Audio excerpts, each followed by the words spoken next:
In Fahrenheit 451 by Ray Bradbury, one of the antagonists, BT, says to the protagonist Montag, "Cram them full of non-combustible data. Don't give them any slippery stuff like philosophy or sociology to tie things up with. That way lies melancholy." I think the main point of the story is shown through these sentences. If you have a society that doesn't read, that doesn't critically engage with things, but interacts with things passively, believes what they are fed, you have a society that is much easier to control. Ray Bradbury in this book is exploring the danger of a society that does not read. The society in Fahrenheit 451 is dark and lacking of individuality. People have screens on their walls, they are listening to a constant radio, and this book was written in the 1950s, but as I was reading it, I was filled with a growing sense of dread because the world in this book feels a little bit too similar to the landscape of the modern world.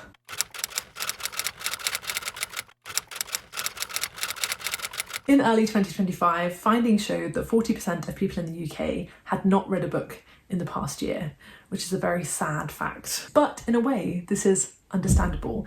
In the modern world, there is a vast array of entertainment on offer to us. We have films, we have TV, we have video games, all of which I believe are somewhat akin to a book, and I don't think are detrimental to us as people. The form of entertainment that I think is most detrimental to the human is social media, more specifically that of the short video, that of the reel.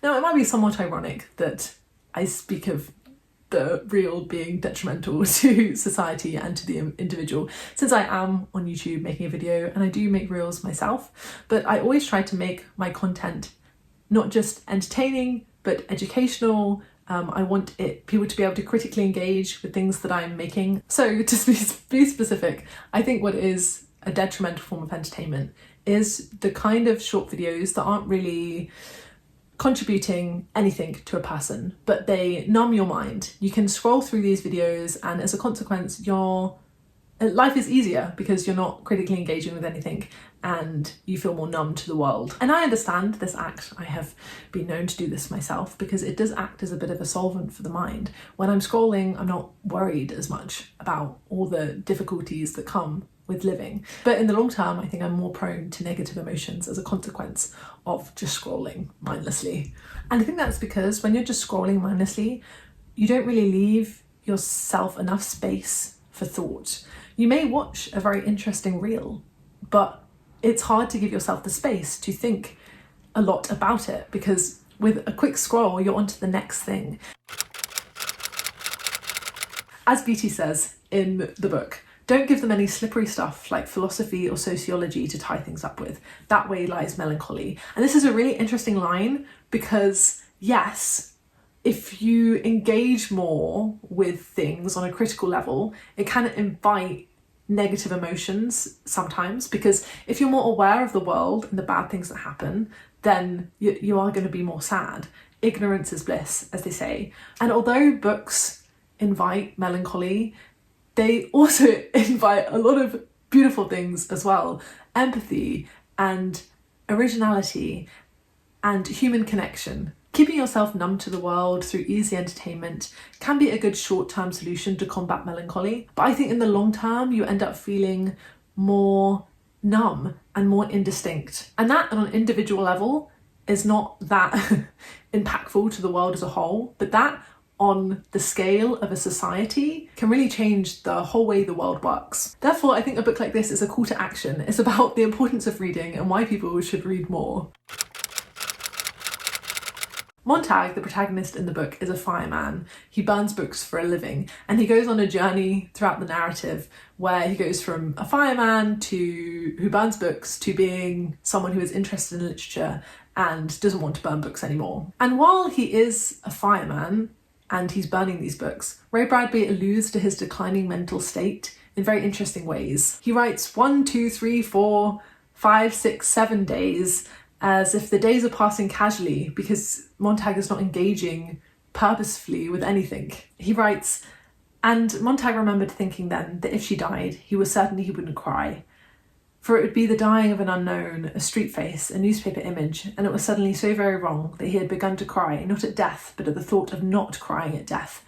A silly empty man near a silly empty woman, while the hungry snake made her still more empty. In this paragraph, we are learning how desensitized to bad things Montag has become, mainly because he's made a puppet of the state and he's not allowed to have an original thought.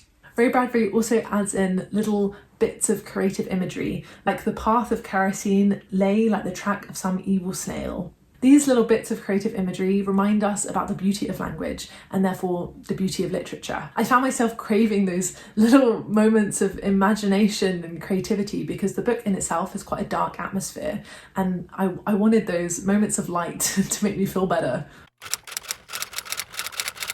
In the book, Montag is depressed, but he doesn't really have the language to decipher his depression. He doesn't really know why he's feeling what he's feeling. And I think that speaks to how books allow us to process our emotions and deal with life better. People will often talk about how a book changed their life, maybe more so than any other form of art. And I think that's because when we read a book, it's quite an intimate experience. It's only us and the words on the page. And I think as a consequence, that really allows us to have an affecting and important experience. The world and the internet is large and chaotic and loud, whereas books are quieter and they allow us to have corridors and rooms for our thoughts rather than just this vast expanse of space which doesn't really allow you to organise anything. There is a character in this book called Clarice, and Clarice is quite imaginative and she observes a lot of things, and she is perceived by other people as quite frightening as a consequence because she's not like everybody else. On page 43, she says, "I like to watch people. Sometimes I ride the subway all day and look at them and listen to them. I just want to figure out who they are and what they want and where they're going." Clarice has a curiosity about the world, which a lot of other people in the book do not have. And I think the reason Clarice is more curious than everybody else is because she's more open to reading, more open to literature, whereas everyone else has resigned themselves to just being numb. In the 1950s, when this book was written, there were hints at the changing landscape, the dramatic changing landscape of the world through the development of technology. The world nowadays is vastly different from the world 100 years ago, and the world is continuing to change every month, really, every year. It's changing at a very dramatic pace. I think writers are very good at observing things, and so as a consequence, there have been many cautionary tales about what could happen to the world in the future. You have 1984, The Parable of the Sower, The Handmaid's Tale, but I think Fahrenheit 451 by Ray Bradbury is the book that made me feel the biggest sense of dread, because I think it really showed so clearly what the world could look like in the future, because the world in this book is like scarily similar to the world in which we have at the moment. He predicted the decline of readers not because of books being banned, but because of people willingly not reading them. Now, finally, near the end of the book, Montag thinks, this is all he wanted now. Some sign that the immense world would accept him and give him the long time needed to think all the things that must be thought. His character goes from a numb, depressed man who burns books for a living to an original, distinct human with his own thoughts and his own opinions. And in some ways, I hope this trajectory is true of the modern world. I hope people will decide to be quite active in what they engage with and not just mindlessly let the world feed them with information. And I think a great way of doing that is by reading literature, especially books like this. Okay, so those are some of my thoughts on Fahrenheit 451. Thank you very much for watching this video, and I'll see you in another video soon. Bye bye.